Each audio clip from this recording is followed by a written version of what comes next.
Olá, senhores, tudo bem? Então, eu fiz esse vídeo aqui com rápidas referências, tá? Eu vou disponibilizar todo esse material para vocês depois. Começando com o meu e-mail para dúvidas, o e-mail do Castelo também, tá certo? Então, vamos lá. O que a gente vai precisar falar, né? Sobre equações online. Lembra que eu passei um site para vocês? Aqui é o link do site, o link para o download da apostila do Laboratório de Física da Unicamp, né? A gente vai estar usando o valor médio, que é dado por essa equação aqui, né? No comando Excel, isso pode ser chamado por média valores ou average dos valores, né? O LibreOffice também tem essas duas funções, é igual. Ou se você for trabalhar o desvio padrão amostral, no comando Excel, o LibreOffice é desvpad.a ou desvpad.s, certo? Ou stdev.s e os valores que você tem, certo? Isso para calcular o desvio padrão amostral.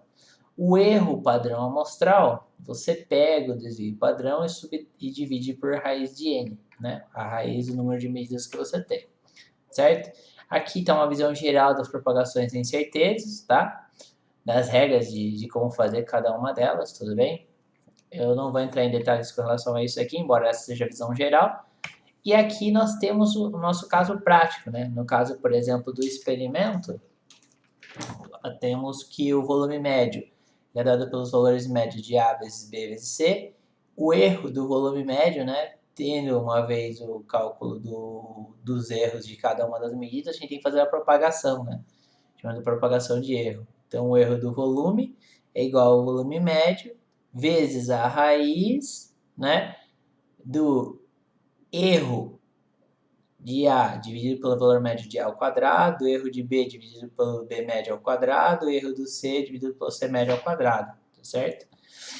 Em prática, né, na prática, nós temos essa situação aqui, tá bom? Então aqui estão as nossas medidas, né? Eu já fiz umas medidas aqui aleatórias, só para disponibilizar para vocês, tá certo? O valor médio, então, seria cálculo da média, né? O desvio padrão amostral seria que esse desvpad.a, né, dessa coluna. O erro amostral seria pegar esse valor, né, do desvio padrão e dividir pela raiz da quantidade de medidas, que no caso foi a raiz de 10. Certo? Então eu fiz isso daqui para os três colunas. Vocês podem notar que esses números podem mudar de valor, não tem problema, certo? Bom, beleza. Eu tenho então o desvio, o valor médio, o valor médio do volume seria os três lados, né? Então seria esse valor aqui médio, seria esse vezes esse vezes esse, né? Que vai dar o valor de 59,93 aqui, tá? A incerteza, eu fiz ela de duas formas diferentes. Eu programei ela toda em uma linha só, ou eu fiz passo a passo em três linhas. Quando eu faço isso com uma linha só, fica com a seguinte equação aqui, né? Que eu vou construindo ela passo a passo. Primeiro, eu começo escrevendo o erro amostral dividido pelo valor médio ao quadrado de cada um deles, né?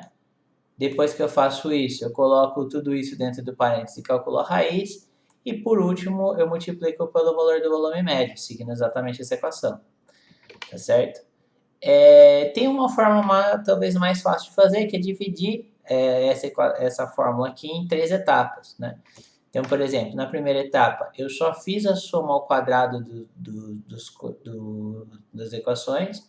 Então, essa primeira linha aqui, essa primeira parte seria só o erro pela medida ao quadrado, mais erro pela medida ao quadrado e tudo mais, né? Então, eu acabei resolvendo esse trecho aqui, né?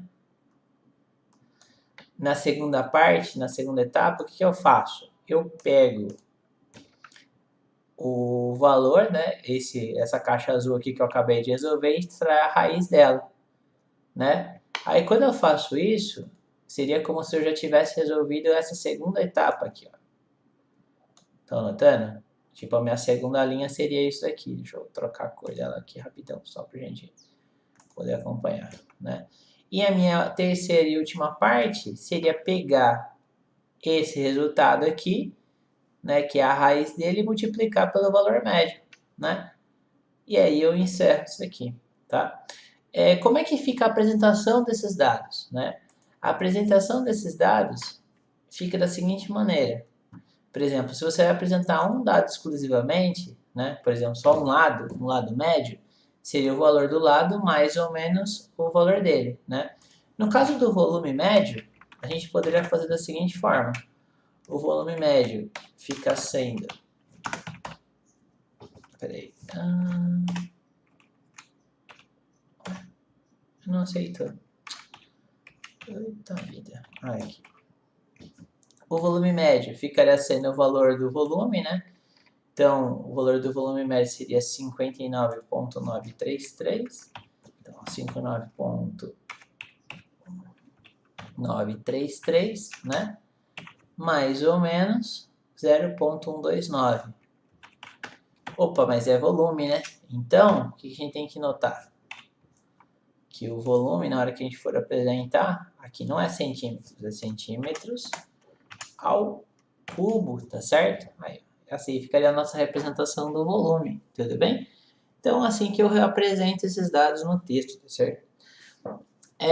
Para fazer a densidade, a gente tem que tomar um pouco de cuidado, porque a equação da densidade ela é um pouco diferente, né?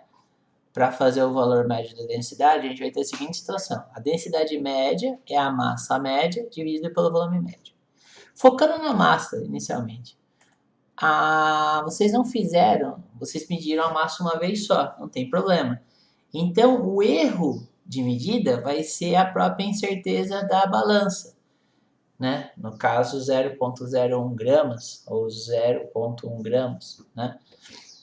E então ficaria aqui, né? Esse delta M seria a incerteza da balança, o M seria a massa que você mediu, certo? Pro volume, no entanto, seria o erro do volume vezes 3 dividido pelo volume médio. Por que esse vezes 3? Porque você está levando em consideração 3 lados, né? Lado A, B, C. Seria como se fosse que essa medida aqui ela tem um peso 3, né?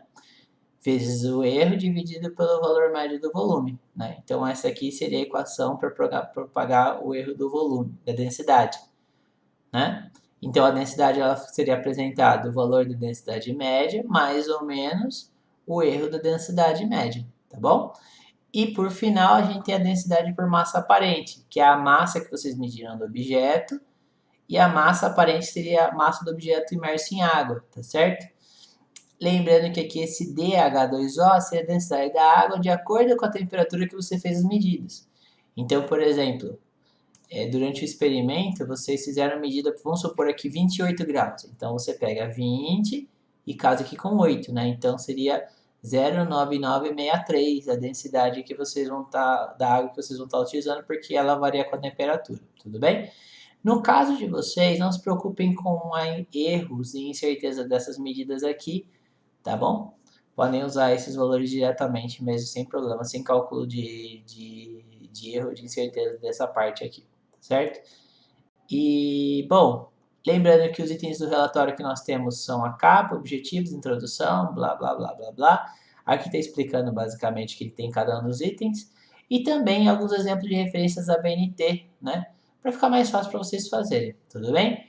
Bom, pessoal, espero ter ajudado vocês. Essa planilha aqui, do jeito que ela tá, eu vou disponibilizar ela por link para o download. A planilha do professor da Unicamp também. E a planilha, o PDF do professor da Unicamp e o PDF também que faz o cálculo da densidade aparente, tá certo? Um grande abraço para vocês e bom relatório.